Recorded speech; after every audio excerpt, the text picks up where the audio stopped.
and you know, over the years I've like learned a bunch of like random tidbits about this series lore and stuff, but you know, I don't have the best memories, so a lot of it I might have like misremembered or misconstrued, so that's probably going to contribute to some of the things that I say in this. So just you know, I've said this in previous video, I'm not a very good source of Touhou lore. I'm very bad at it. I misremember a lot of stuff, but you know, me misremembering it is still gonna cause my opinions to be what they are.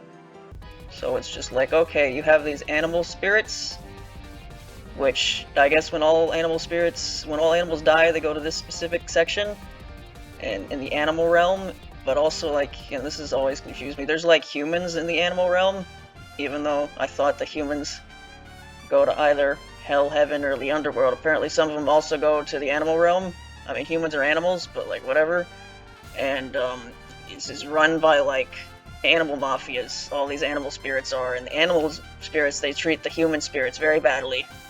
So Keiki, she shows up and she creates these Haniwa idol things, and the human spirits go on the Haniwa idols, and then they worship Aki. And, you know, that's the plot of 17, is you go and stop her, so it makes you seem like you're the bad guys, but also apparently the human spirits aren't better off in the Haniwas anyway, because for some reason I don't remember.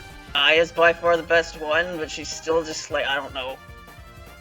It's just like she's like the main representative of the Tengu, and she doesn't really do anything that specifically relates to the Tengu other than do the thing, which is she goes around like writing articles, and that's just a really confusing thing about the Tengu. Is apparently all the Crow Tengu, they all have like competing newspaper articles, which is just sounds really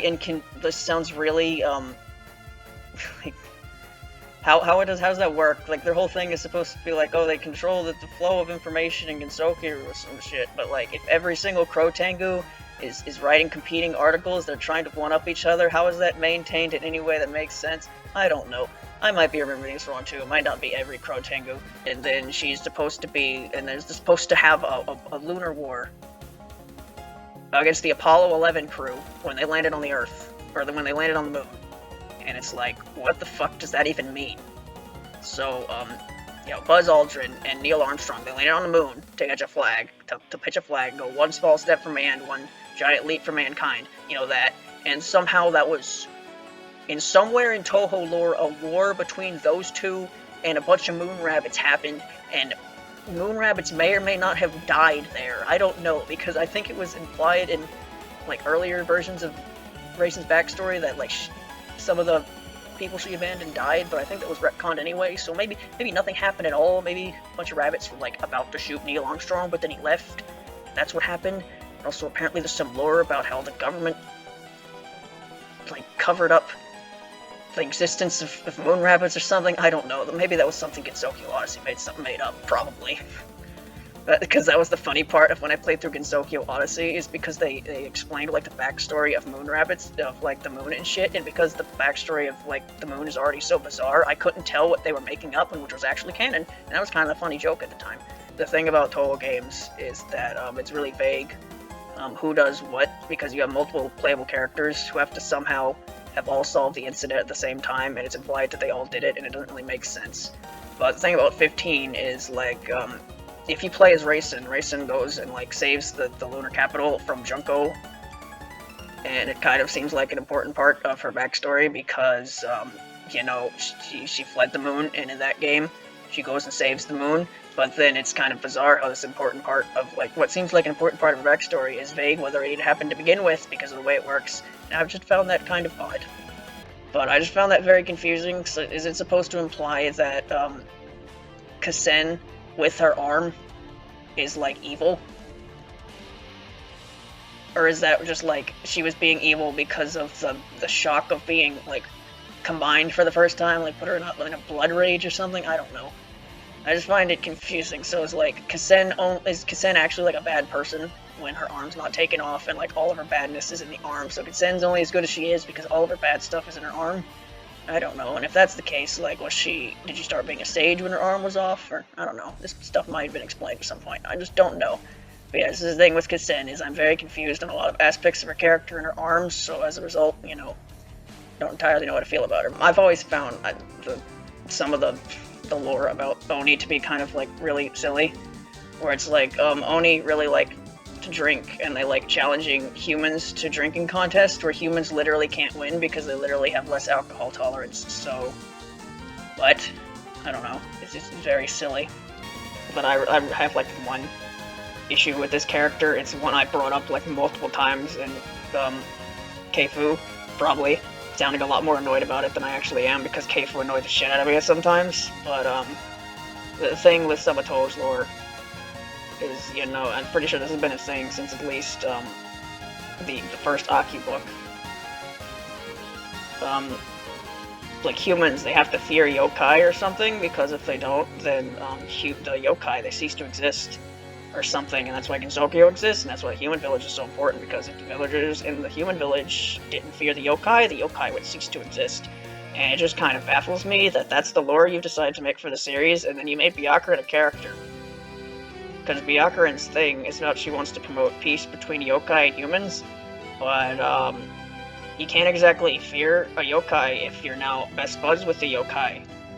So if Byakuren got what she wanted, the yokai would just disappear. So, is there a plot hole here, or is Byakuren just really fucking naive and stupid? And like, and this is like brought up sometimes. There's like an article or something where Yamame goes up to the thing, and she's like, oh, and Byakuren's like, oh, maybe humans and yokai are getting along, and Yamame's like, nah, it's just because humans that I just wanted to like, I don't even remember what Yamame said, but it was some like punchline about how Byakuren can't clearly see what's happening, and she's very naive about it. And add that onto the fact that like none of her followers actually like follow Buddhism, and I don't even know if they really care about her goal at all, or just following her because they like her. It's just kind of jarring how Byakuren's supposed to be like this, like, nice old wise figure, but if you take into account what the actual lore of the series is, and how she's shown to like not really address it at all, she just kind of comes off as like really naive. And it's just kind of jarring. I don't even know if it's supposed to be intentional. But I'm going to use her as a vehicle to complain about Touhou lore for a minute like I did for Byakuren. So, you know, you have the whole thing about how, you know, Kogasa, she can't scare anybody because she's really adorable. Who would be scared about this?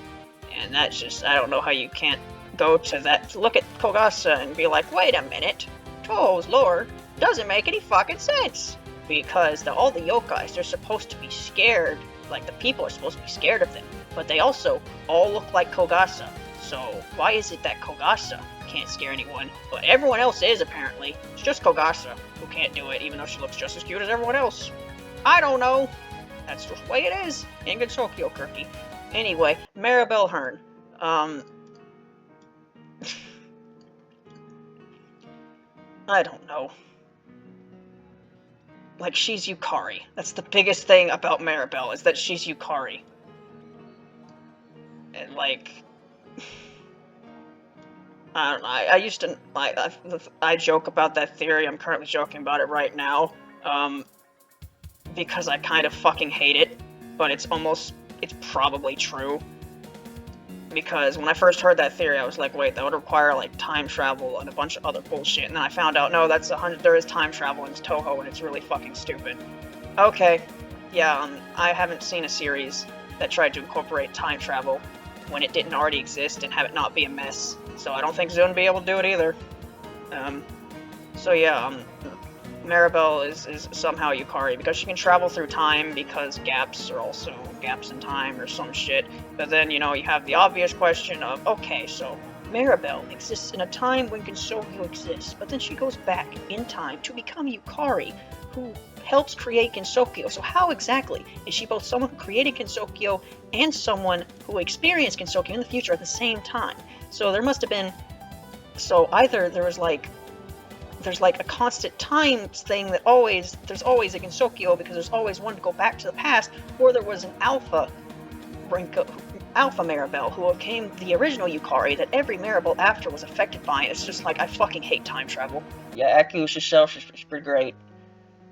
But, I'm going to complain about Touhou lore for like a minute. I really wish this would have happened later, so I would have been able to like wake up a bit and collect my thoughts more. But here you go. I'm about to complain about Touhou lore a bit. I'm pretty ignorant of stuff, so if some of my complaints have answers that I don't know about, there you go. Alright, so at its core, you know, Touhou, it's about Zun taking like mythological stuff and other stuff, basically whatever the hell he wants, and he takes it and he puts it in the form of a Touhou, and the Touhou is a cute girl, and when you fight when they're in the games, they shoot bullets at you, and the bullets are beautiful and themed after the stuff they're based on and stuff and all that stuff, you know? That's what the core of Touhou is Zun takes things he likes, turns it into Touhou character that's based on things that he used it to base on, and then that's what Touhou is at its core. It takes things, he takes things, turns things into girl. That is what is a most basic thing Touhou is. So it just really confuses me why, if that's the basics of Touhou, why would you make the like most important piece of lore in the entire series, the one that basically the entirety of Gensokyo will be based on the fact that it's vitally important that these mythological creatures and shit that you've turned into cute girls, humans need to be absolutely fucking terrified of them or they disappear. Because it's like, being a cute girl makes it a lot harder for people to be terrified of you because you don't look scary. And looking scary is very important if you want people to be scared of you. So, and this is, you know, shown with Kogasa, where she's fucking starving and has like motivational issues because she can't scare anyone, and it's like, is that not a problem for everyone else? It's because it makes it to where like you have to ask a question that probably doesn't have an answer, which is, why are all these mythological beings, why do they look like this? Well, there's two humans on the screen, so, you know, I can't really show that, but, you know, like why do they look like that? And the answer is there is no reason. It's because it's the gimmick of Touhou, and it's not an important it shouldn't be an important question, but it is, because now it's actively hindering what they're trying to do. So now you're in a bit of a predicament of, okay, all these yokai, they need the humans to be scared of them, but like they don't look scary. So you gotta do some stuff to make people scared of you. So I guess you could just attack them. It's the whole like humans fucking or yokai fucking attack and eat humans thing. That lore. So I guess that's the solution. Is that they don't look scary, just fucking kill people. Except you can't do that either. Because in Gensokyo, you're not allowed to attack the human villagers, so you can't kill them. So I guess they like attack and kidnap them. That's a thing I think they do. They like do play kidnappings, or like the shrine maiden is supposed to go save them or something. So I guess that's how they do fear. Except I don't even know if they do that anymore, because I can't think of a single example of that happening in like current canon. So I don't even know if they do that anymore. So it's just like. And even if they do, at some, like, I know the human villagers, they're kind of, like, purposely not that smart, but at some point you have to be like, you know, every time these yokai, they haven't killed, like, any of us, ever? You notice that? Isn't it kind of weird how, like, we're all terrified of them, but, like, they never seem to kill any of us? So, from what I can tell, Touhou's, like, answer to that is the way they make the human villagers scared of the yokai that aren't scary is through a web of lies, propaganda, and bullshit. And that's why it's very important that the Tengu, they control the information through their newspaper bullshit that sounds very inefficient, but somehow controls the information, and it makes it to where, I guess, since the humans only get information from the Tengu, I guess the Tengu they say shit that makes them be all scared of the characters that aren't scary. And then this is where Akyu comes in with her book, because like in Gensokyo Chronicle, because the first like fucking 8 generations of Akyu, the point of that book was, you know, it's supposed to be a guide for humans to defend themselves from yokai, but by the time Akyu comes around, she's in Gensokyo, and Gensokyo has been established for quite a while, and the thing about Gensokyo is that none of the humans are actually in any danger from the yokai, because they're not allowed to kill them, and it's very important that the humans fear the yokai. So I'm pretty sure the whole point of Akyu's like book is that you know, it'd be very suspicious if Akyu didn't write the Gensokyo Chronicle, because then the humans would be like, wait, if we're supposed to be scared of the yokai, why is the person who writes the books is supposed to protect us from the yokai no longer writing things? So Akyu still writes the Gensokyo Chronicle as a guide, even though the humans don't really need it.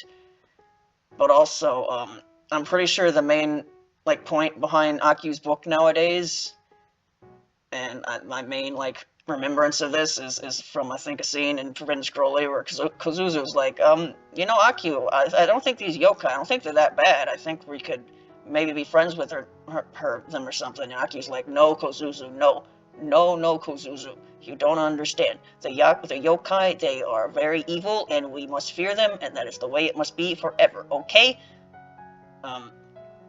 So like, Akyu. So, like, from what I can tell from that scene, is the big point of what she writes in her books, the Gensokyo Chronicle, is, she tries to make the yokai more scary than they actually are, because it's important that the yokai are scary, because if they're not scary, they don't exist anymore. So Akyu, as a writer, when it comes to her books, she's a biased writer. And a lot of like, when it comes to shit she has no reason to lie about, her books are probably a pretty accurate source of information. But when things she's clearly biased about, you have to, like, wonder how much she's saying is true and how much she's embellishing stuff for a certain agenda.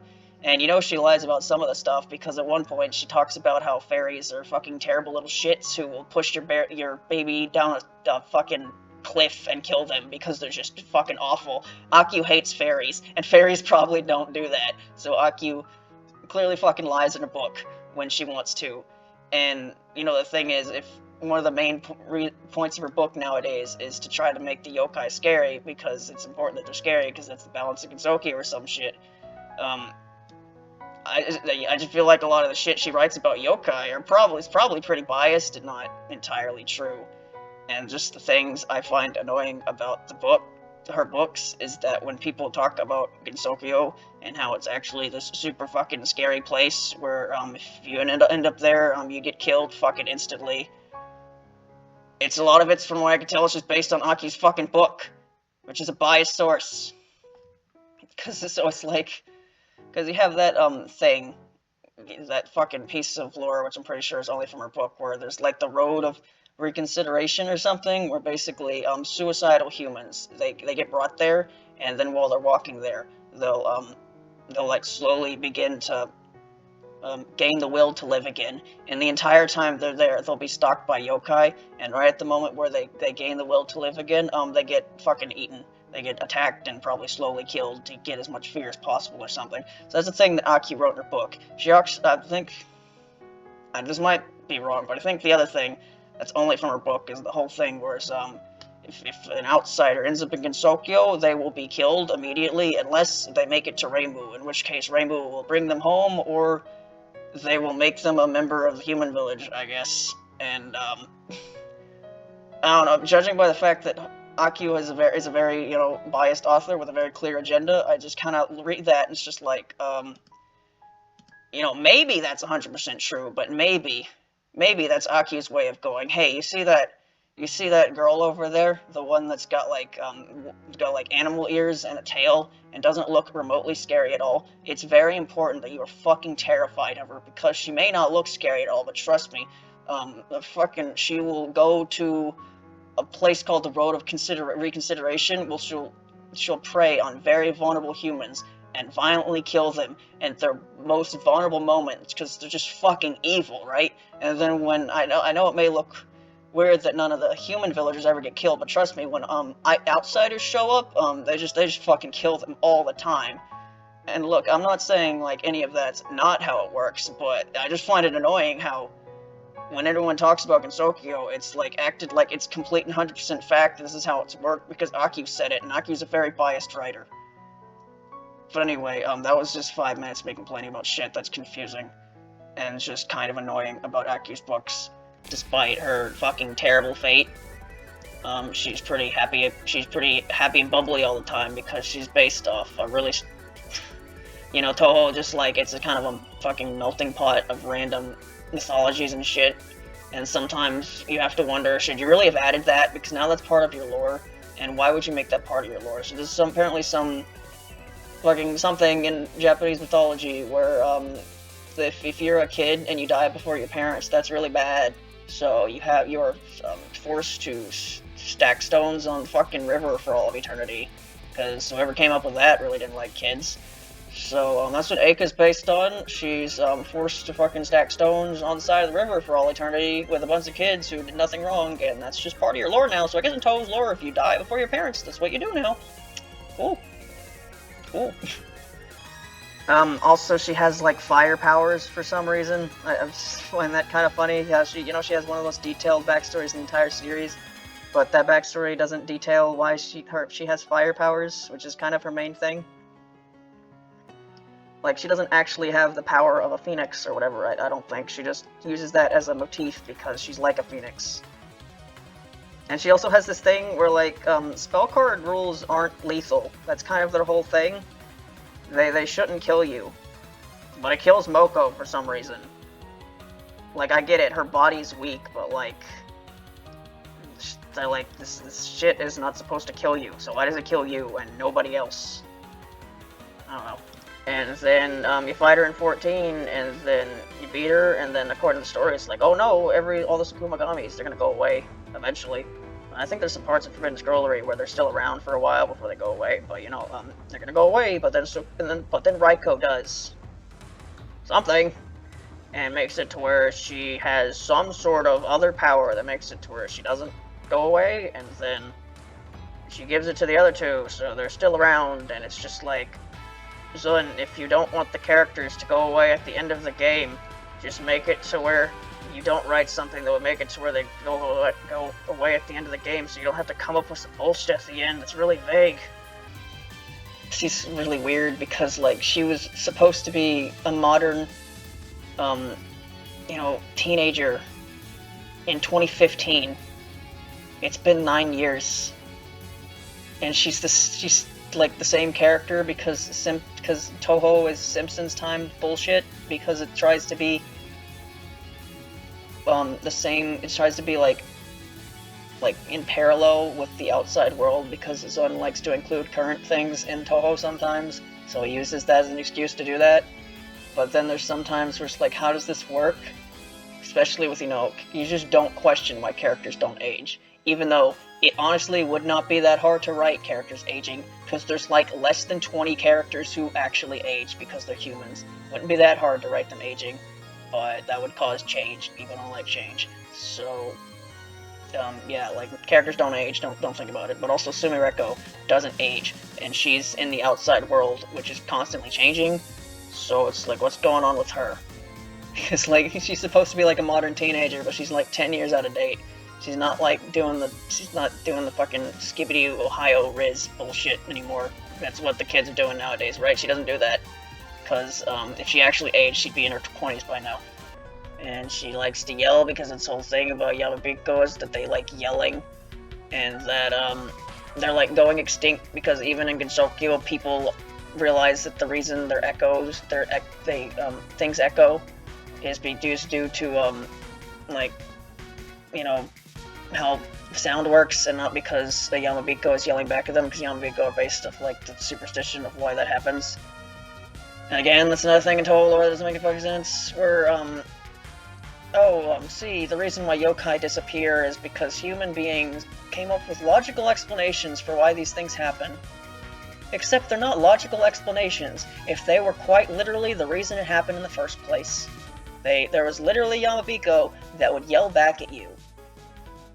So why are they like, oh, that's not actually how it works, it has to do with science, like we did in the real life? But we did it in real life because in real life, this fucking character isn't real.